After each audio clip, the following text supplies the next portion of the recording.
Assalamualaikum warahmatullahi wabarakatuh.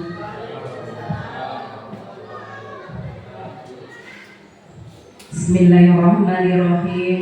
Wa bihi nasta'in wa ala umuri dunya waddin.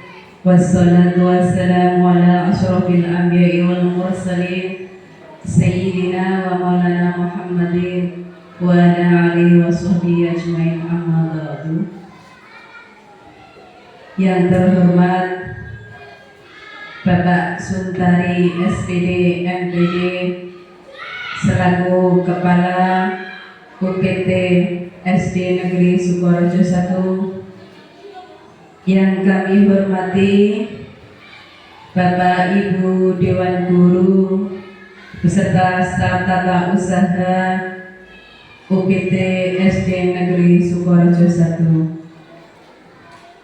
Pertama, marilah kita mengucapkan syukur alhamdulillah kepada Allah Subhanahu wa taala yang telah melimpahkan rahmat-Nya kepada kita semua sehingga kita masih bisa berkumpul dalam acara diseminasi menumbuhkan budaya positif di lingkungan sekolah dalam keadaan sehat walafiat, tiada halangan suatu apapun. Salawat serta salam marilah senantiasa kita haturkan kepada junjungan kita Nabi besar Muhammad Sallallahu Alaihi Wasallam, dengan harapan semoga kita termasuk umat yang mendapatkan syafaatnya besok di hari yaumil qiyamah. Amin ya rabbal alamin. Bapak Ibu yang kami hormati, perkenankanlah pada pagi hari ini saya akan membacakan susunan acara yang akan terselenggara pada pagi hari ini. Acara yang pertama, pembukaan. Acara yang kedua, sambutan dari Bapak Kepala Sekolah. Acara yang ketiga, diseminasi menumbuhkan budaya positif di lingkungan sekolah, dilanjutkan dengan acara yang keempat, yaitu penutup.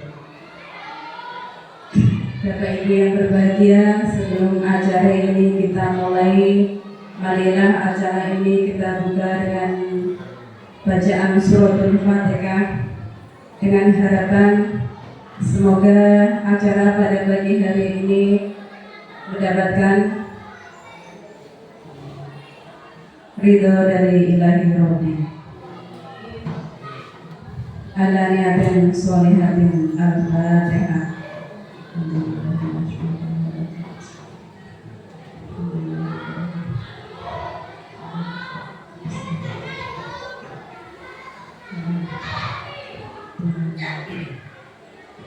Terima kasih disampaikan. Kami lanjutkan dengan acara yang kedua, yaitu sambutan dari Bapak Kepala Sekolah. Kepada beliau Bapak Suntari SPD MPD, disilahkan.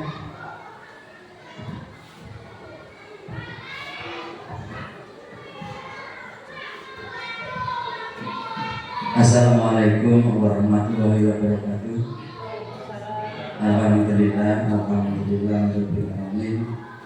Wassalatu wassalamu ala asrofil anbiya'i wal mursalin sayyidina wa maulana Muhammadin wa ala alihi wa sahbihi ajma'in.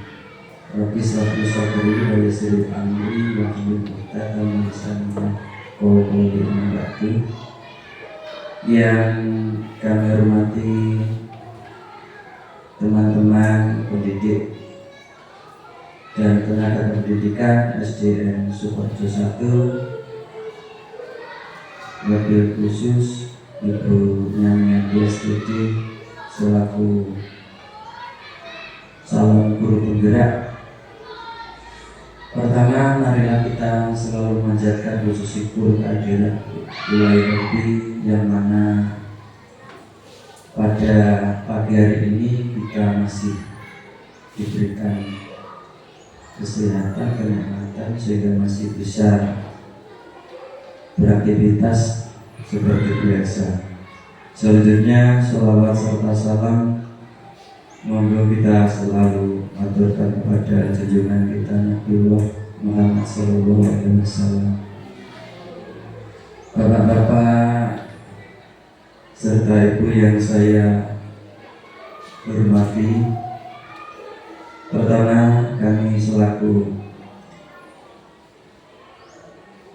kepala sekolah di sini mengucapkan banyak terima kasih atas terawat dan beserta panjenengan semuanya guna untuk mengikuti acara yaitu serangkaian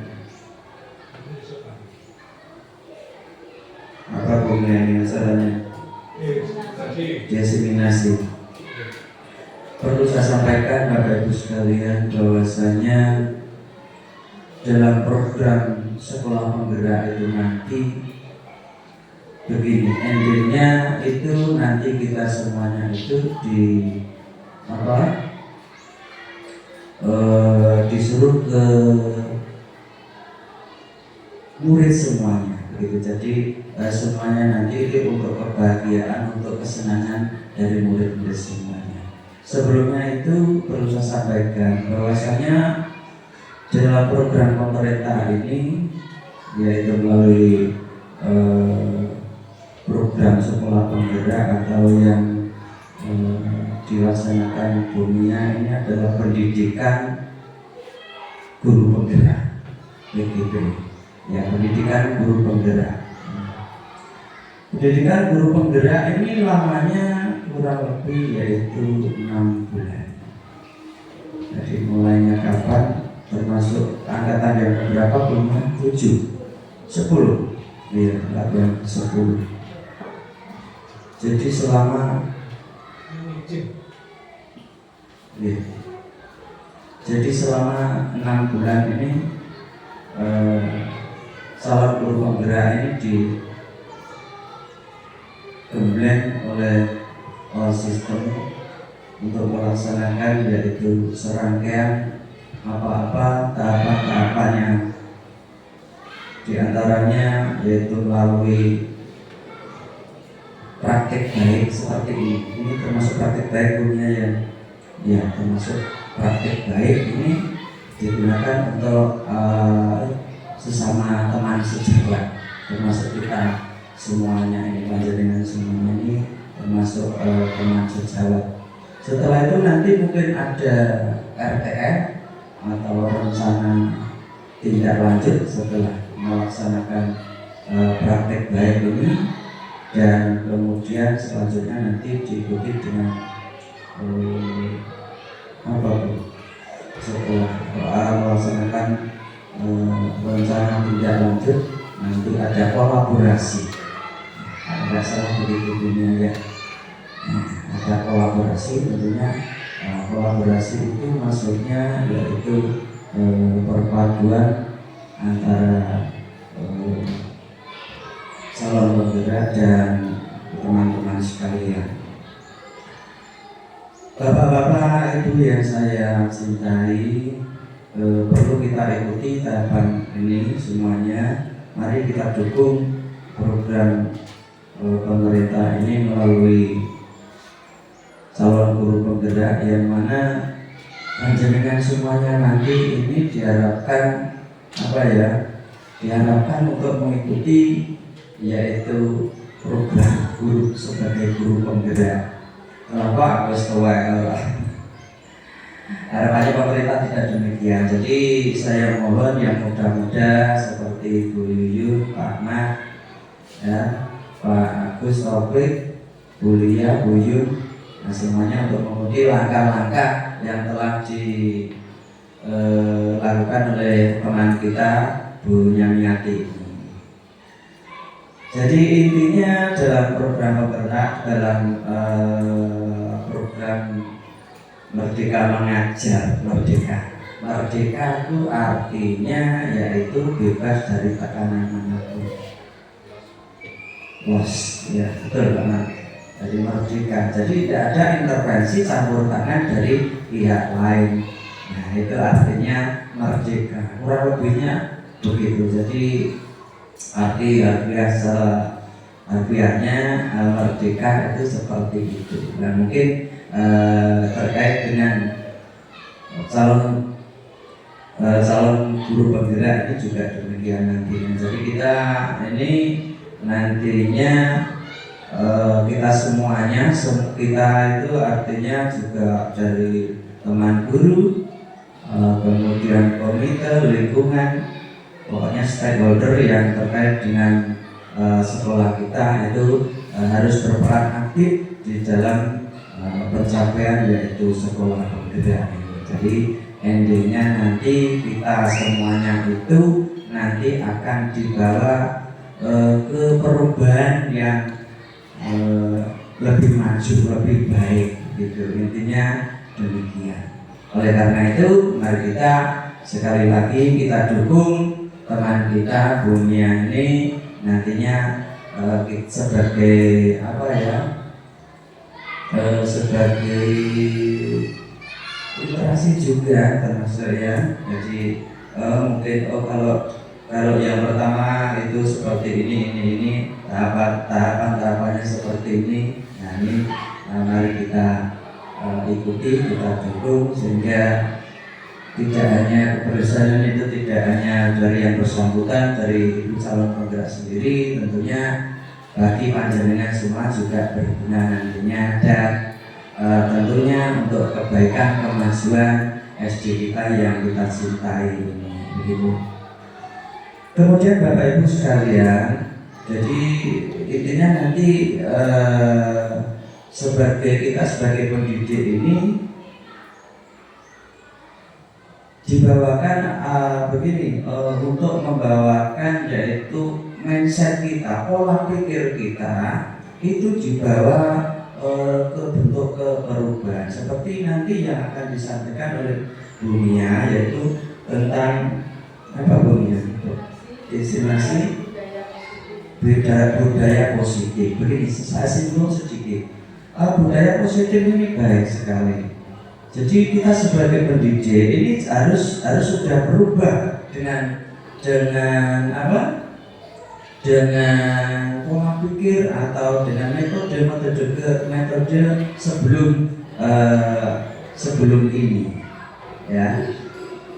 Jadi menjadi guru itu baik ya, untuk menjadikan pola pikir kita atau merubah mindset kita itu ke arah yang lebih maju baik itu bisa dilakukan semua oleh guru. Tidak hanya bidang studi agama, bisa studi olahraga, guru kelas pun, dan juga oleh tenaga-tenaga yang lainnya, baik itu sebagai operator, penjaga sekolah atau penjaga malam, itu bisa kita lakukan dengan apa ya? Dengan memberikan contoh baik atau bisa memberikan suatu hukuman yang sifatnya mendidik. Jadi tidak harus hukuman itu tidak harus menyakiti anak. Suatu contoh begini, misalnya pada pagi hari jam masuk jam 7, mulai pelajaran jam 7:04, Ibu Yulia, ya 7:15 kalau nggak salah ya. Misalkan anak itu telat sampai 1/4, nah ini pada waktu itu yang berikan adalah guru agama misalkan, contoh ya.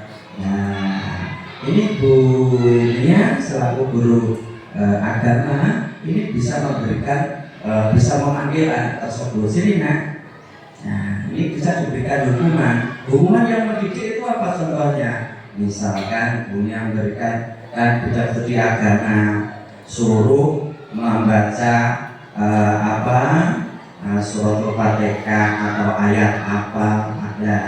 Itu nanti anak-anak itu kalau dipanggil oleh gurunya di depan anak teman-temannya, itu dia akan merasa malu, sungkan. Nah, sampai besok-besok anak tak tidak suka seperti itu. Contoh lain, ibu anak guru agama, lalu guru olahraga dia bisa dipanggil, nak sini nak. Nah, telat 10 menit, suruh lari.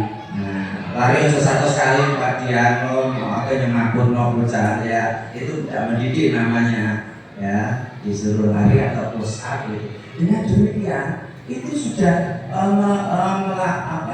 melaksanakan hukuman ya, itu anak-anak sudah malu Pak Diano ya. Jadi suruh push up apa itu malu. Wah, namun sesuatu apa mesti akan berlomba-lomba untuk menuju kebaikan. Begitu. Nah, demikian juga untuk guru kelas Pak, contohnya bisa saja misalnya dulu kelas 1 ya, anak itu kurang somo telat dari budaya mergo yonggo telatnya kurang diwane sarapan karo ibu yang buat dia karo pokoknya telat yang jelas ya. Untuk tata tertib di sekolah kan tidak seperti itu, harus mematuhi aturan atau tata tertib yang ada di sekolah kan demikian ya. Nah, itu Bu Yuyun saged maringi hukuman misalnya lari ikut di kan nyerat huruf A sampai siap topeng biro makan itu pun sudah mendidik dia, nantinya akan tumbuh pemikirannya, tidak akan mengulangi seperti itu. Untuk yang kelas tinggi bisa juga seperti itu, suruh menulis saya tidak akan mengulangi lagi perbuatan ini, saya tidak akan ketinggalan lagi selama sak lembar, sak lembar, sak biro menolak. Dengan hubungan seperti itu, contoh-contoh hubungan yang mendidik seperti itu, nantinya anak-anak akan berubah pola pikirnya seperti itu.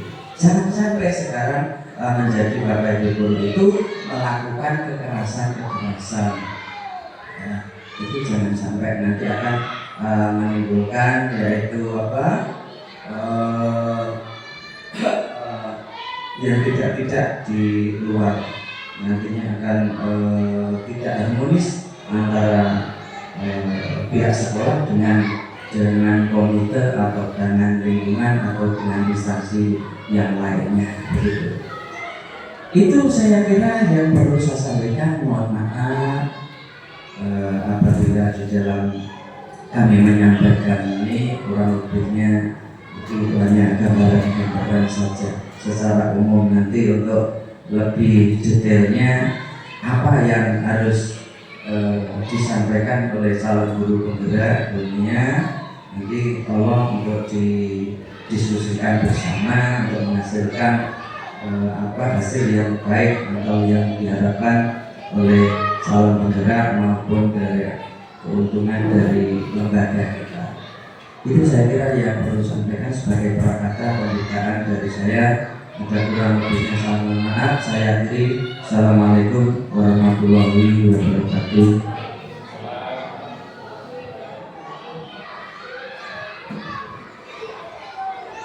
Demikian tadi sambutan dari Bapak Kepala Sekolah kepada beliau Bapak Sultari, disampaikan terima kasih.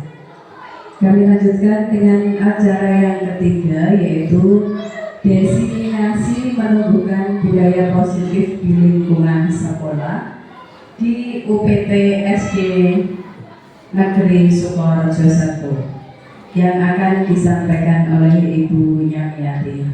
Kepada Bu Nyamiati disilahkan.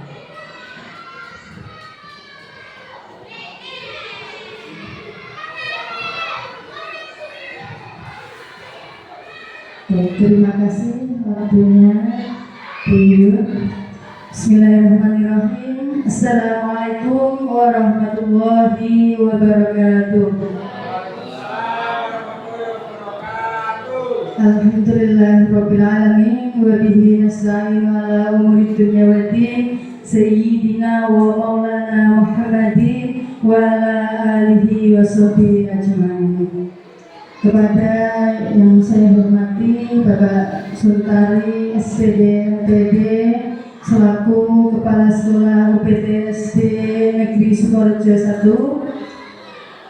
kepada yang saya hormati Bapak Ibu Guru di UPT SD Negeri Sukoharjo 1, pertama-tama saya mengucapkan alhamdulillah kepada Allah Subhanahu wa taala yang mana pada hari ini kita semuanya dapat berkumpul dalam keadaan sehat walafiat dalam acara diseminasi menumbuhkan budaya positif di sekolah. Tak lupa sholawat serta salam saya haturkan kepada junjungan kita Nabi Agung Muhammad Sallallahu Alaihi Wasallam. Semoga kita semua yang berada di sini besok di hari kiamat mendapatkan pertolongan dari beliau. Amin Allahumma amin.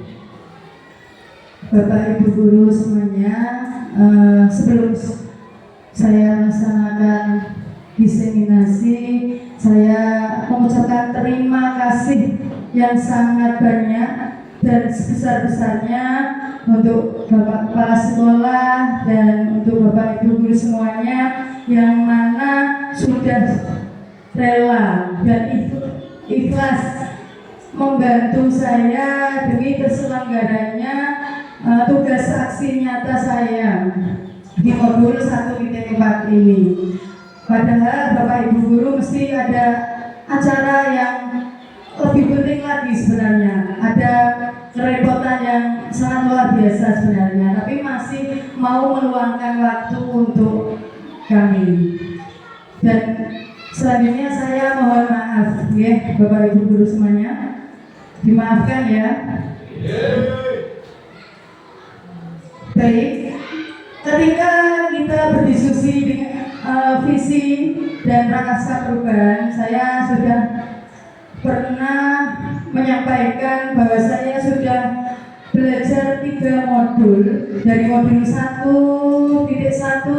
1.2, 1.3 dan ini adalah modul 1.4 tentang budaya positif. Di sini ada diseminasi. Ini corok bahasa sekarang. Diseminasi dulu bahasanya adalah sosialisasi. Pergeseran zaman itu kan mesti ada bahasa-bahasa yang berubah. Seperti dulu apa dia anak gaul menjadi alay. Sekarang untuk kita adalah sosialisasi menjadi diseminasi. Nah, pada hari ini kita akan mengupas tuntas tentang bagaimana kita menumbuhkan budaya positif di lingkungan sekolah kita agar kedepannya sekolah kita lebih maju kualitas, baik kualitas maupun kuantitasnya.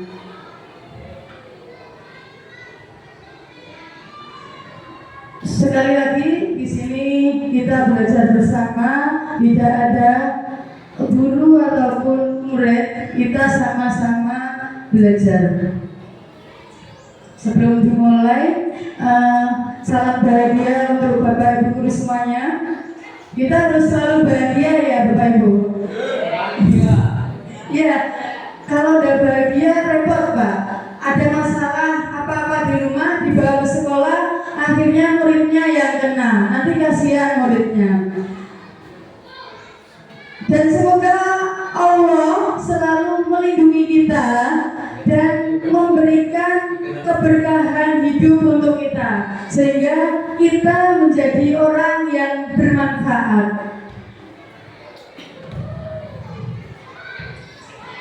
Ya, baik, dalam budaya positif, belajar budaya positif ini, capaian belajar yang akan kita dapatkan adalah di sini terdapat konsep perubahan paradigma stimulus respon dan teori kontrol. Kemudian ada 3 teori motivasi perilaku manusia, baik itu motivasi internal dan eksternal.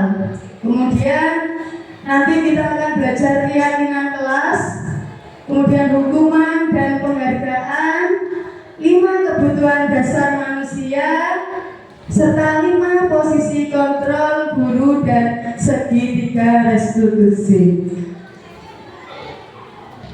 Capaian belajar yang kedua, menerapkan strategi disiplin positif yang memerdekakan murid untuk menciptakan ekosistem sekolah aman dan berpihak pada anak. Betul seperti perkataan beliaunya, Bapak Kepala Sekolah, memang tujuan dari pendidikan adalah memerdekakan murid agar mereka bahagia untuk mencapai tujuannya. Sekarang ada pertanyaan dari saya. Yang nomor 1, apakah hukuman dapat mendisiplinkan anak? Bisa. Alasannya Buyut, monggo. Assalamualaikum warahmatullahi wabarakatuh. Untuk dari pendapat saya, hukuman itu dapat mendisiplinkan anak. Kalau anak tidak dihukum, malah seenaknya saja. Tapi kalau diberi sanksi, dia akan merasa, oh iya, saya salah. Saya harus merubah sikap saya. Begitu kalau menurut saya. Ya, terima kasih. Assalamualaikum warahmatullahi wabarakatuh. Tepuk tangan buat beliau. Baik, saya tidak akan menjawabnya karena nanti ada seterusnya. Yang kedua, pemberian hukuman dengan hal positif seperti membaca atau membersihkan halaman sekolah dapat meningkatkan disiplin anak. Setuju? Setuju ya, setuju. Yang ketiga, memberi penghargaan memotivasi belajar anak. Ya, pasti ya. Lanjut.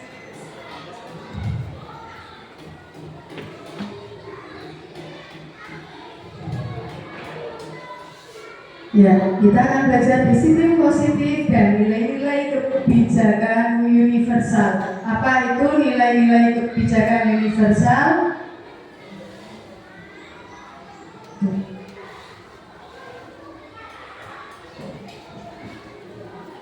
Baik, nanti saya akan memberikan satu kertas.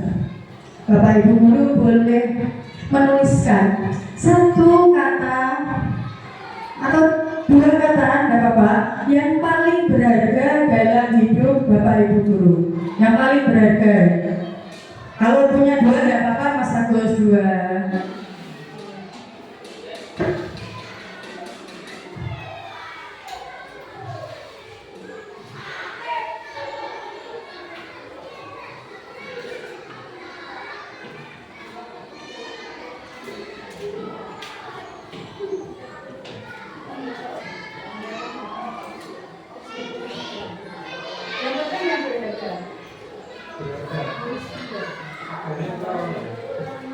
Apa yang berharga?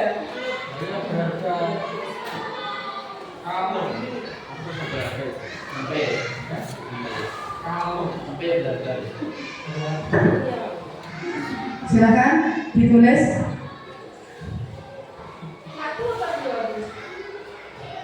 Terserah mau, yang penting maksimal 2. Silakan. Itu ya. Oke, siap. Tulis satu yang berharga.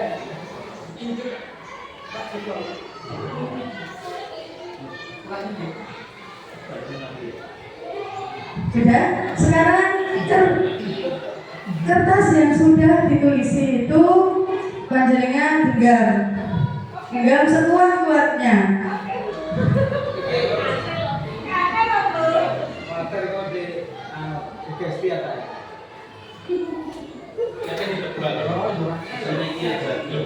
Sekarang Pak Joko sama Pak Dian, terus Bu Lia sama Bu Yun, semua sudah berpasangan ya. Coba pasangan Anda rayu untuk membuka genggaman itu. Rayu bahkan ancam bujuk dia untuk membuka genggaman itu. Agar dapat membuka kepala. Bagaimana tanggapannya Pak Dian? Kira-kira ketika dirayu, dibujuk, diancam, mau gak membuka genggaman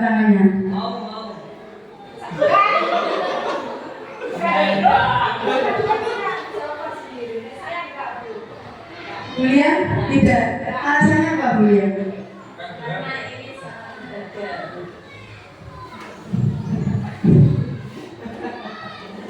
Ya. Apa yang terjadi? Kita tidak mungkin boleh ya. Ini sangat berharga untuk kita.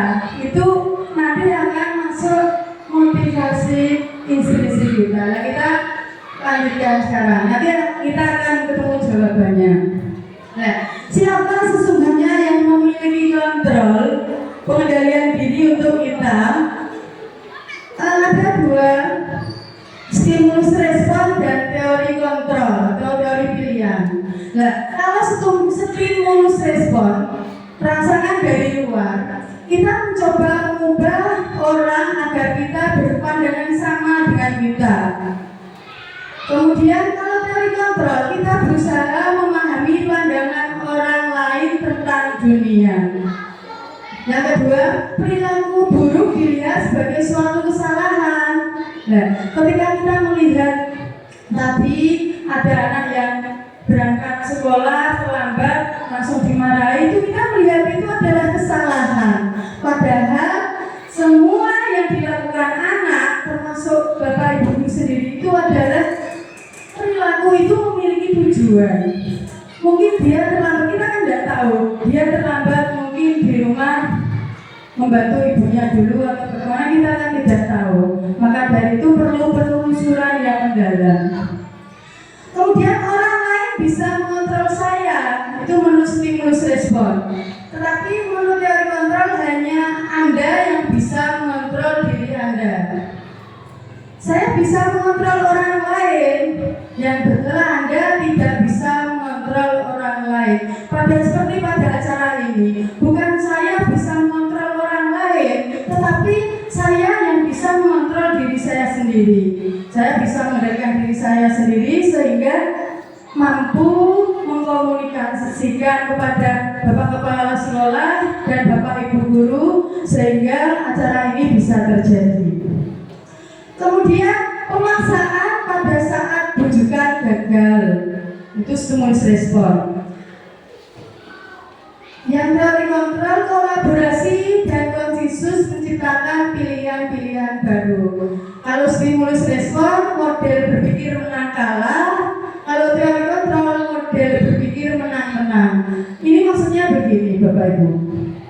Model berpikir menang kalah itu kadang-kadang kita sering mengatakan anak-anak lomba, baik lomba keagamaan, lomba voli, karawitan, itu ada rasa menang atau kalah.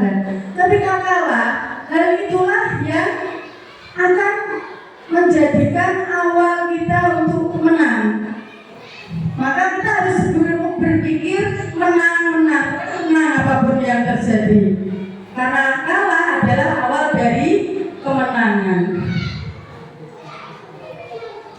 Kita masuk kepada disiplinnya. Bapak Ibu Guru boleh membacanya. Yang hijau, tulisan yang hijau itu tentu Bapak Ibu sudah tahu apa arti disiplin. Sesuatu yang dilakukan seseorang pada orang lain untuk mendapatkan kepatuhan. Ya, tapi kecenderungan umumnya disiplin itu selalu dikaitkan dengan ketidaknyamanan, bukan dengan apa yang kita hargai atau pencapaian suatu tujuan mulia. Mesti disiplin itu terkait dengan ketika tidak memakai bersih, tidak memakai sepatu yang sesuai, berangkatnya telat. Mesti kan kita berpikirnya awalnya kayak gitu ya.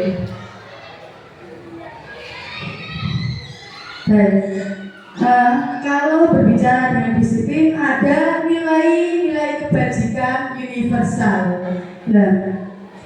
Nilai ini adalah sifat manusia yang merupakan tujuan mulia yang ingin dicapai setiap individu. Nilai tersebut bersifat universal, lintas bahasa, suku bangsa, agama, maupun latar belakang. seperti pernyataan dari Dr. William bahwa setiap perilaku tadi yang kita lakukan pasti memiliki tujuan. Kemudian kebajikan yang diyakini seseorang sehingga menggerakkan motivasi intrinsik, motivasi dalam diri seseorang. Kita belajar teori motivasi, hukuman, penghargaan, dan restitusi. Sebelum saya belajar di modul 1.4 ini, saya hanya paham tentang teori motivasi, hukuman, dan penghargaan. Untuk restitusi baru saya pelajari pada saat ini. Teori motivasi perilaku manusia ada tiga ya. Di sini motivasi eksternal untuk menghindari ketidaknyamanan, hukuman, apa yang terjadi apabila saya tidak melakukannya. Nah, anak-anak itu kadang-kadang dia berangkat sekolah tepat waktu itu karena biasanya menghindari dia tidak dihukum. Ya memang ada yang kesadarannya sendiri, tetapi sebagian juga ada yang mungkin itu karena pengen mendapatkan imbalan. Misalkan dari gurunya kan dia biasanya dipuji, oh anak ini lo rajin, dia berangkatnya selalu tepat waktu. Tetapi motivasi yang terbaik adalah motivasi internal, yaitu adalah tujuan disiplin positif, yaitu menghargai diri sendiri. Saya akan menjadi orang yang seperti apa apabila saya melakukannya. Nah, itu adalah motivasi yang di dalam atau intrinsik.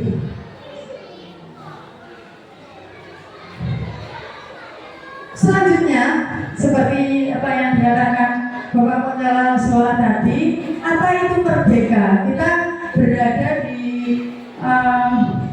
sekarang kurikulum merdeka belajar ya, maka kita harus merdeka. Apa itu merdeka? Merdeka itu tidak hanya terlepas dari perintah, tetapi juga kita cakap untuk memerintah diri kita sendiri. Jangan diartikan merdeka saya bebas dari tekanan siapapun, tetapi kita juga bisa memerintah diri kita sendiri. Contohnya bagaimana? Misalkan di sekolah kita, saya harus bisa berangkat tepat waktu. Nah, itu yang memerintah siapa? Diri kita sendiri. Nah, sekarang ini Bu Yun tadi yang masalah hukuman, dihukum oleh penghargaan. Apa maksudnya kok dihukum oleh penghargaan? Nah, bahwa penghargaan itu sebenarnya berlaku sama dengan hukuman. Kalau saya berpikir bahwa penghargaan itu mesti bagus, mesti baik, ternyata ada ketidaksinkronan pemikiran saya dengan modul yang ada tentang budaya positif ini. Nah, kok berlaku sama dengan hukuman? Artinya meminta atau membujuk seseorang untuk memenuhi suatu tujuan tertentu itu adalah dorongan eksternal dan akan ada ketergantungan. Pengaruhnya apa? Pengaruh jangka pendek, misalkan jika kita pernah melakukannya.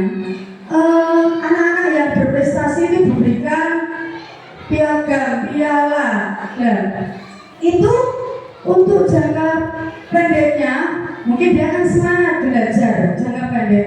Tetapi jika dia pada saat itu tidak mendapatkan piala, misalkan oleh bor, akhirnya tidak belajar semangat lagi. Contoh lagi, saya pernah untuk pelajaran PAI, anak-anak saya suruh menulis catatan sholat 5 waktu dan saya kasih hadiah Al-Quran.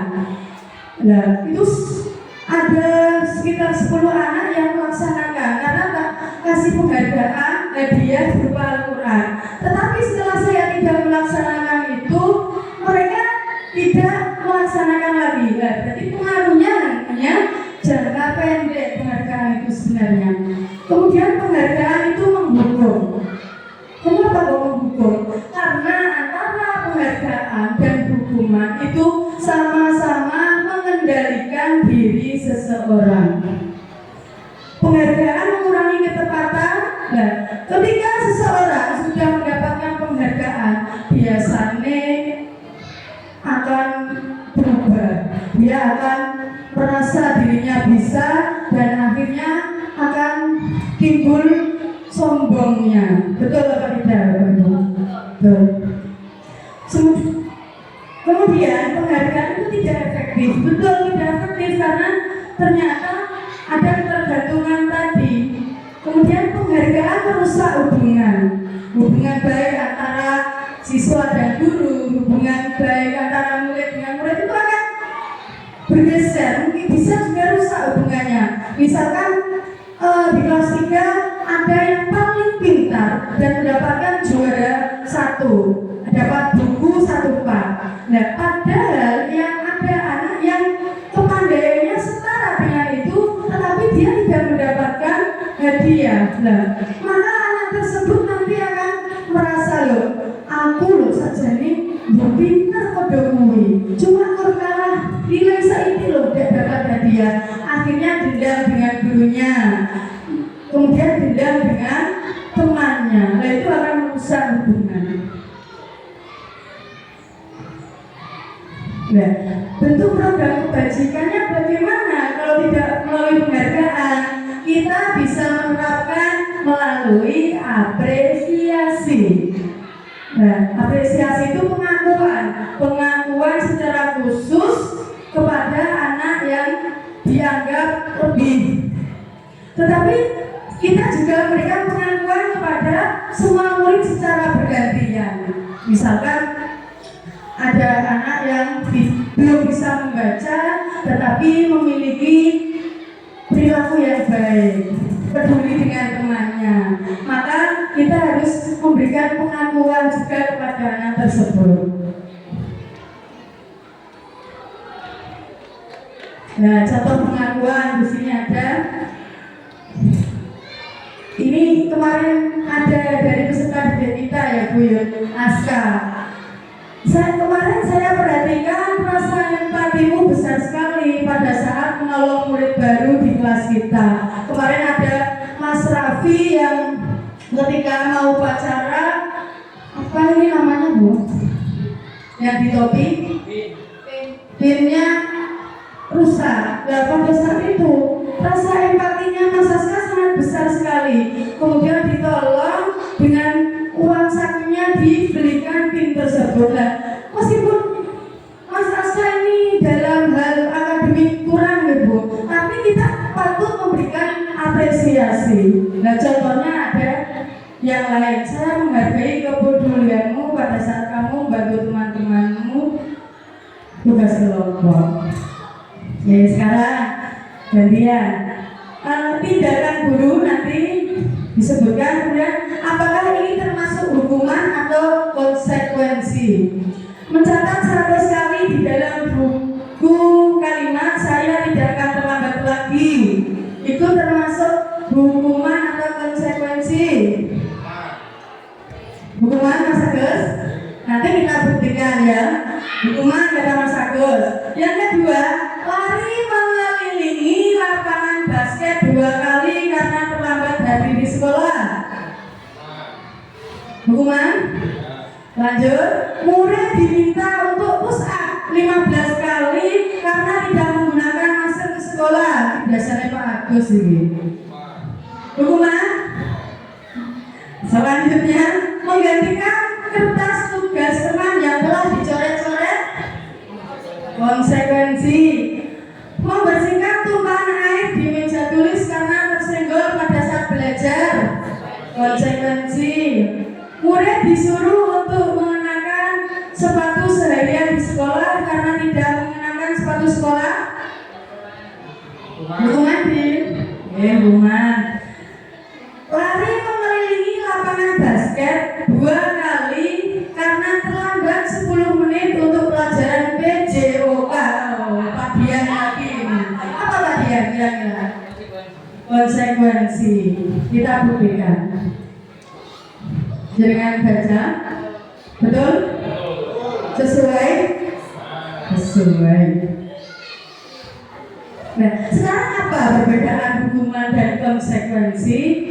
Yang pertama, hukuman itu sesuatu yang menyakitkan yang terjadi. Kalau konsekuensi sesuatu yang harus terjadi. Hukuman membuat anak sakit, baik fisik maupun hati. Kalau konsekuensi membuat anak merasa tidak nyaman dalam jangka waktu pendek. Hukuman anak membenci kedisiplinan. Kalau konsekuensi anak menghargai disiplin. Paksaan. Kalau hukuman yang konsekuensi stimulus atau tanggapan. Kalau hukuman akan menjadikan konsep diri kita buruk. Kalau konsekuensi, konsep diri tetap baik. Kalau hukuman, anak belajar untuk menyembunyikan kesalahan. Kalau konsekuensi, anak belajar untuk mematuhi peraturan. Yang terakhir, hukuman itu marah, rasa bersalah, kemudian dipermalukan, merasa tidak dihargai. Kita sering kan kalau memanggil anak di kantor itu meskipun sudah minta maaf, tapi di hatinya mesti marah, merasa dipermalukan di hadapan teman-temannya. Nah, kalau konsekuensi kehilangan hak dan dibuat tidak nyaman dan diasingkan untuk sementara. Sekarang apa itu restitusi? Saya juga baru tahu kemarin restitusi itu apa. Saya kemarin, Bapak Ibu Guru sudah tahu? Belum ya? Saya juga baru tahu bahwa restitusi adalah menciptakan kondisi bagi murid untuk memperbaiki kesalahan mereka sehingga mereka bisa kembali pada kelompok mereka dengan karakter yang lebih kuat. Untuk lebih jelasnya kita lanjutkan. Bapak Ibu Guru pernah membuat keyakinan kelas? Belum pernah? Semoga untuk tahun ajaran baru kita bisa mempraktekkan bagaimana membuat keyakinan kelas. Kenapa kok keyakinan kelas? Kenapa kok tidak peraturan saja? Padahal di sekolah pasti ada peraturan. Nah, inilah yang perlu kita ketahui. Mengapa kita memiliki peraturan harus menggunakan helm? Ini contohnya. Nah, kalau peraturan itu seperti tadi yang kita pelajari, motivasinya adalah dari luar, eksternal, maka jangkanya pendek. Nah, kalau restitusi apa tadi, keyakinan itu motivasinya intrinsik, karena nanti keyakinan itu akan dibuat oleh Bapak Ibu Guru dan anak-anak. Nah, ini adalah lingkaran ini. Ternyata peraturan sekolah, peraturan kelas itu pengaruhnya sangat sedikit untuk anak-anak. Yang paling besar apa? Keyakinan kelas dan lingkungan yang tercipta positif serta budaya positif. Baik, ini adalah contoh ketika Bapak Ibu Guru membuat peraturan dan keyakinan kelas. Nanti kita akan bisa membedakan. Kalau peraturan, contohnya selalu kembalikan buku ke tempatnya. Nah, keyakinan kelasnya berarti bertanggung jawab. Kemudian dilarang mengganggu orang lain. Kita kan berarti kata-kata kita kan tidak positif. Dilarang mengganggu orang lain. Terus keyakinan kelasnya bagaimana? Menghormati orang lain. Kemudian dilarang melakukan kekerasan. Berarti keyakinan kelasnya keselamatan, menghormati orang lain. Nah, itu contoh-contoh lainnya. Nah, selanjutnya, seseorang melakukan penyimpangan atau anak didik kita melakukan penyimpangan itu karena mereka belum terpenuhi kebutuhan dasarnya. Nah, kebutuhan dasar manusia itu ada 5: bertahan hidup, kasih sayang dan rasa diterima, penguasaan, kebebasan, kesenangan. Bertahan hidup pasti karena manusia butuh asupan, butuh makanan. Kemudian kesenangan pun termasuk kebutuhan manusia. Rasa diterima di kelompoknya, di masyarakatnya itu juga termasuk kebutuhan manusia. Ya, 5 posisi kontrol. Sebagai seorang guru, selain kita harus berbudaya positif, kita itu mempunyai 5 budaya kontrol. Yang ini loh yang sesuai Bu Yun tadi gitu. Kita mempunyai budaya kontrol. Yang pertama adalah penghukum. Yang kedua, membuat orang merasa bersalah. Yang ketiga, teman. Yang keempat, pemantau. Yang kelima, manajer. Nah, dari kelima ini ada posisi kontrol yang sangat ideal. Apa itu kira-kira? Kenapa Pak Mat? Yang paling ideal menurut Pak Mat posisi kontrolnya? Penghukum, membuat orang merasa bersalah, teman, pemantau atau manajer? Teman. Baik, jawaban dari Pak Mat teman. Penghukum itu sifatnya begini, moro-moro ketika ada anak yang melakukan kesalahan itu langsung menghadir di depan, dimarahi, tiba-tiba saja dimarahi. Kemudian kalau membuat orang merasa bersalah, misalkan begini, kelas itu ruang, kita menjelaskan kok anak-anak ramai. Nah, kamu dijelaskan kok ramai sekali. Apa kamu tidak kasihan sama Bu Guru? Dari tadi menjelaskan banyak sekali tapi tidak kamu pedulikan. Nah, itu contoh membuat rasa bersalah. Kalau teman contohnya, ayolah lakukan demi ibu. Masa kamu tidak mau ingat ibu pernah membantu kamu? Itu contohnya kalau teman. Berarti hubungannya lebih akrab lagi. Tapi nanti kalau teman, kalau yang penghukum nanti akan menjadikan mereka gagal, mereka merasa buruk. Nah, kalau teman kita terlalu akrab dengannya. Kemudian kalau pemantau, kita mengingatkan peraturannya. Yang manajer, ya ini Pak Bapak Ibu Guru, yang paling ideal adalah posisi kontrol manager. Nanti posisi kontrol manager ini akan dijelaskan dalam langkah-langkah restitusi, yaitu menguatkan pribadinya. Kita melaksanakan keyakinan kelas, kemudian menguatkan pribadinya agar tidak menjadi pribadi yang menyalahkan dirinya sendiri atau merasa gagal dalam hidupnya. Ya. Sebelum ke segi 3 restitusi, ini adalah terakhir pembahasan kita. Ketika kita sedikit mengingatkan, dan itu sebenarnya untuk diri saya sendiri dan mungkin bisa untuk Bapak Ibu semuanya. Budaya positif atau disiplin positif itu harus kita, sebelum kita berikan kepada anak-anak, sebaiknya mulai dari diri kita sendiri, mulai dari saya, mulai dari Bapak Ibu Guru dulu terlebih dahulu. Betul apa tidak? Kalau kita menjadi guru, kita adalah teladan bagi murid. Kita menyampaikan disiplin positif, menyampaikan aturan-aturan, tapi kita tidak melakukan, maka murid pun akan mengikuti apa yang kita lakukan. Kalau dalam istilahnya, guru kencing berdiri, murid kencing berlari. Kalau gurunya saja sudah melanggar, otomatis muridnya juga akan mengikuti. Itu tidak kita inginkan ya. Nah, segitiga restitusi ini pernah saya praktekkan ketika demonstrasi konseptual tugas modul 1.4 yang pertama. Ketika ada anak yang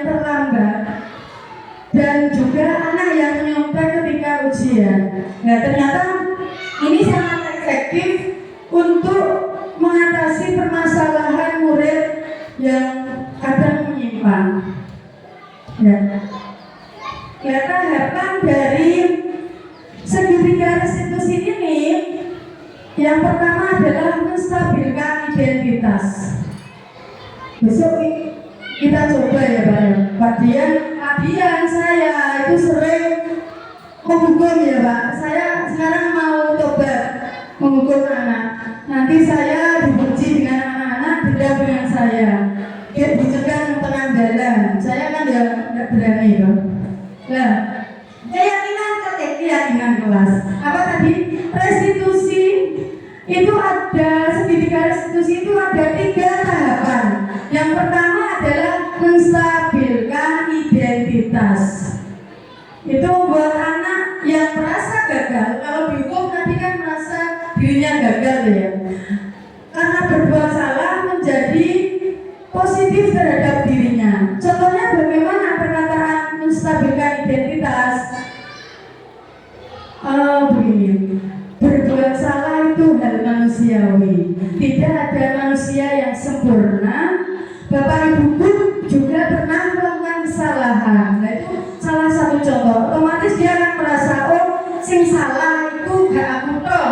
Ternyata Bapak Ibu guru konco-koncoku ya tahu salah. Nah itu akan memberikan efek positif untuk dirinya.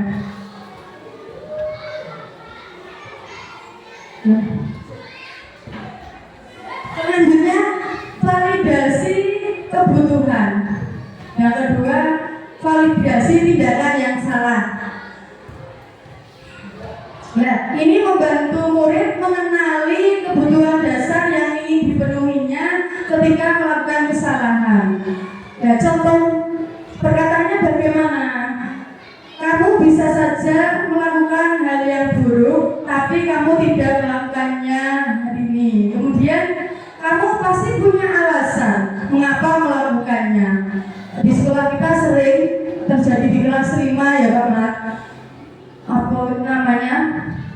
Bertengkar sampai jotos-jotosan, sampai menyobekkan pakaiannya. Nah, itu mesti kita panggil. Nah, mesti kita tanya, apa alasan kamu melakukan itu? Alasannya mungkin karena dipoyoi, karena apa Pak biasanya alasannya kemarin itu? Dibully temannya. Nah itu kita validasi kesalahannya terlebih dahulu. Yang terakhir, menanyakan keyakinan kelas. Nah, contohnya bagaimana? Kalau Bapak Ibu guru sudah membuat keyakinan kelas, yang dibuat persetujuannya antara Bapak dan Ibu guru, maka ketika melakukan segitiga restitusi, Bapak Ibu guru bisa menanyakan keyakinan kelasnya. Apakah nilai yang kita percaya di kelas atau di sekolah kita? Itu pertanyaannya.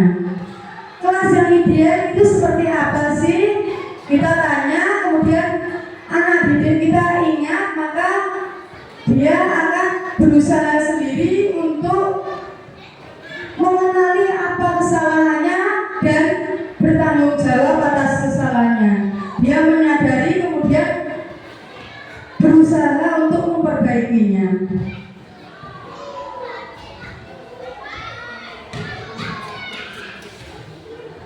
Terima kasih. Bapak Ibu guru, ada pertanyaan?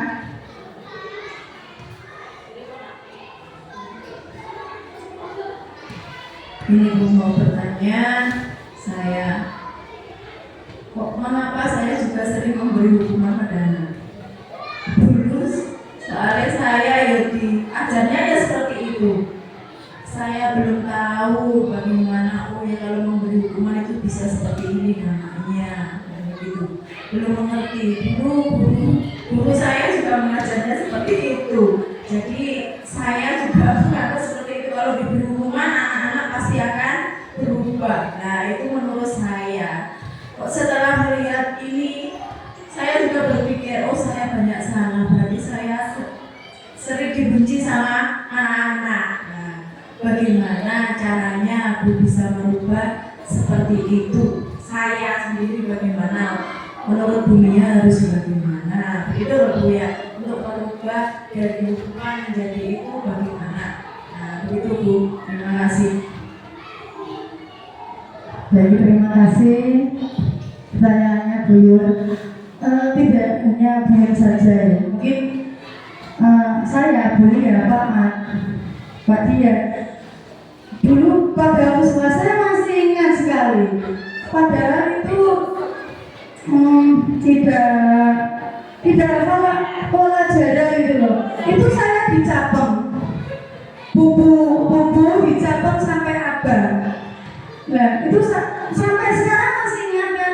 Ya Bu Yul pun masih ingat kan? Nah itulah nanti apa yang Bapak Ibu lakukan pada saat ini akan tertanam sampai bahkan sampai tua. Aku eling guru ini loh diuncali kapur sampai kena irungku loro rasanya diuncali penghapus. Maka berarti guru ini loh yang ingat ternyata. Guru ini loh sering memarahi saya, maka akan tertanam seperti itu. Dan itu tidak kita inginkan sebenarnya. Sebenarnya kita pengen mengarahkan anak, pengen mendisiplinkan anak, tetapi ternyata itu membuat efek yang tidak baik untuk jangka ke depannya. Nah, bagaimana caranya ini? Kita juga baru mulai berusaha ya Bu ya. Ketika kita sudah tahu bahwa ternyata ada keyakinan kelas, yuk kita semoga kita bisa memulai dari tahun ajaran baru.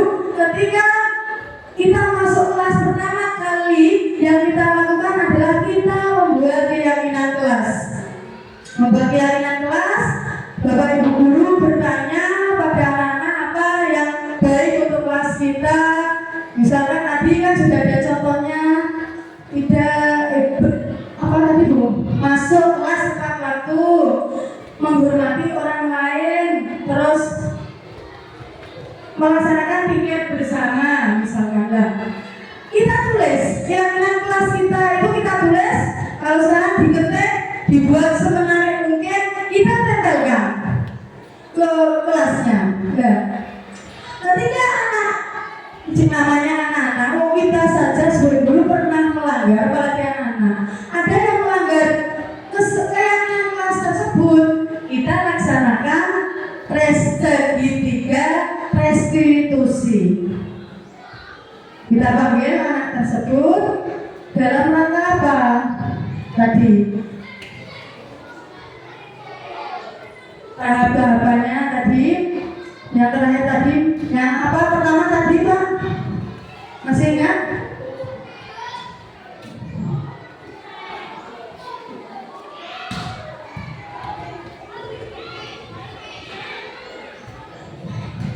Memvalidasi kesalahan, menstabilkan identitas, memvalidasi kesalahan, menanyakan keyakinan kelasnya. Yang ini loh yang perlu sekali. Kan kita sudah punya keyakinan kelas kan di kelas. Nah, kita tanyakan keyakinan kelas mana yang dilanggar. Nah, nanti anak akan berusaha, oh saya ternyata melanggar, saya misalkan misoi koncoku. Nah, otomatis dia ingat, oh kita harus menghormati orang lain, teman lain. Nah, itu anak-anak akan berusaha memperbaiki dirinya, bertanggung jawab atas kesalahannya. Nah, kalau di lingkup yang besar, kita juga sebenarnya harus membuat keyakinan sekolah. Besok kita ketika rapat bisa usul melalui ide anak-anak, pendapat anak-anak, dan Bapak Ibu guru di kelas. Nanti kita membuat keyakinan kelas juga keyakinan sekolah di lingkup yang agak besar. Berikut Bu ya. Bapak Ibu guru yang lain monggo, jika ada yang memberi masukan atau pendapat yang lain. Untuk keyakinan, apakah kok dikatakan keyakinan? apakah konsekuensi kelas ataupun kesepakatan kelas, tapi kok di situ keyakinan kelas. Oh itu dijelaskan.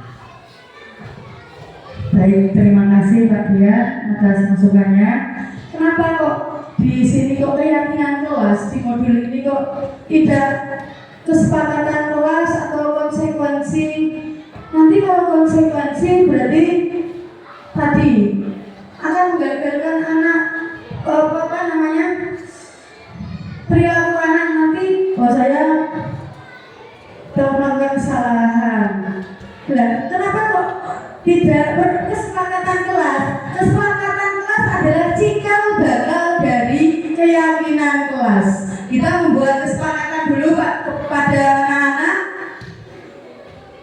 Idenya anak apa, pendapatnya anak apa, kita tampung bersama, kita cantumkan menjadi keyakinan kelas. Kesepakatan menjadi keyakinan kelas, gitu Pak. Memang awalnya kesepakatan berubah menjadi keyakinan kelas, gitu Bapak Dian.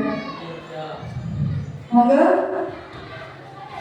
Bapak Ibu guru yang lain.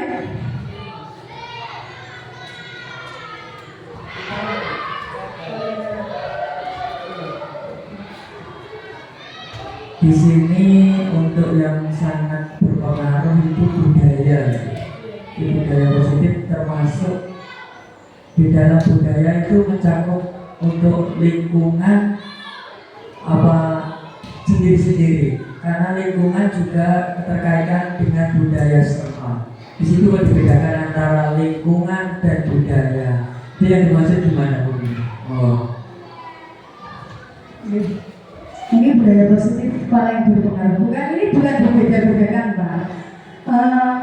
Peraturan kelas itu mempunyai pengaruh yang sedikit untuk kedisiplinan anak. Nah, tetapi ketika kita membuat keyakinan kelas sudah dilaksanakan, maka akan membentuk lingkungan yang positif. Misalkan dari kelas 1 sampai kelas 6 itu sudah membuat keyakinan kelas. Nah, sekolah pun sudah membuat keyakinan sekolah, maka keyakinan kelas, lingkungan positif itu akan menjadikan budaya positif. Perilaku anak secara tidak langsung akan disiplin setiap harinya. Nah, itu menjadi budaya positif di sekolah tersebut. Misalkan keyakinan sekolah kita, misalkan kita ketika bertemu pada Bapak Ibu guru, baik di sekolah maupun di sekolah harus saling misalkan. Nanti kita menempatkan apa yang tertera 5S, senyum, salam, sapa, apa lagi Pak? Santo. Nah itu namanya keyakinan kelas, keyakinan sekolah. Jadi bukan dibeda-bedakan, tetapi mempunyai pengaruh yang sangat besar untuk anak, baik untuk di masa sekarang maupun di masa yang akan datang. Kalau kita membuat peraturan kelas, mungkin hanya 1 bulan 2 bulan saja dilakukan. Tetapi kalau lingkungan sekolah yang positif, melaksanakan kedisiplinan, akhirnya menjadi budaya kedisiplinan tersebut dan akan berpengaruh untuk anak-anak di masa yang akan datang. Begitu Pak Dian. Berarti untuk kedepannya, untuk kurikulum merdeka maupun bagi sekolah penggerak, jadi untuk tata tertib nantinya akan diganti keyakinan kelas atau gimana Bu? Jadi tata tertib sudah dipakai atau sudah diganti dengan keyakinan kelas tadi? Terima kasih. Kita tidak mengganti Pak. Boleh juga dicantumkan tata tertib. Cuma kalau tata tertib itu yang membuat kan kita, yang membuat Bapak Ibu guru. Pernah nggak Bapak Ibu guru mengajak anak-anak untuk membuat tata tertib? Enggak kan ya mungkin. Kalau keyakinan kelas itu dari anak dan dari kita disatukan. Maka ketika dia melanggar, dia akan menyadarinya sendiri. Nah itu kelihatannya memang agak sulit ya. Apakah bisa kita laksanakan di sekolah kita? Melihat anak-anak sekarang yang begitu perilakunya karena tergerus oleh zaman, IT-nya juga begitu, sering melihat HP apa-apa sekarang ada di HP. Apakah bisa? Monggo kita bersama-sama menciptakan keyakinan kelas dan menciptakan keyakinan sekolah demi kemajuan anak, demi kedisiplinan anak dan kemajuan sekolah. Kita berusaha. Betul apa tidak? Sampun Pak Dian. Jadi untuk besok membuat tata tertib sekolah itu harus ada komunikasi antara guru dengan siswa. Jadi tidak sepihak saja. Tidak boleh sepihak saja. Untuk membuat keyakinan kelas harus dari bersama-sama dengan murid. Nanti kalau sepihak saja kita tidak merdeka belajar. Kita akan memasuki kurikulum merdeka belajar. Ya sama-sama Pak Dian. Monggo mungkin ada Bapak dulu yang menyampaikan unek-uneknya. Saya mungkin tidak terima atau bagaimana dengan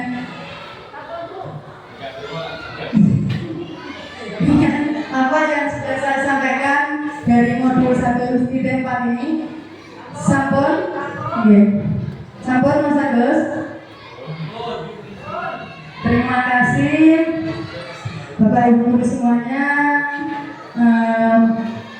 Saya sudah selesai memaparkan tentang bagaimana cara kita menumbuhkan budaya positif di sekolah ini, dan dengan bersama-sama, dengan berkolaborasi, saya yakin kita semua bisa melaksanakan budaya positif dan disiplin positif ini di sekolah kita, yang tujuan akhirnya tetap hanyalah untuk anak didik kita.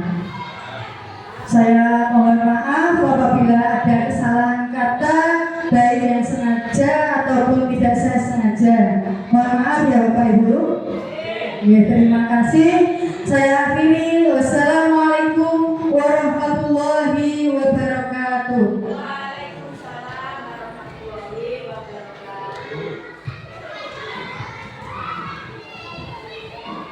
Bapak Ibu yang saya hormati, demikian tadi pemaparan yang bagus dari Bu Nyamyati.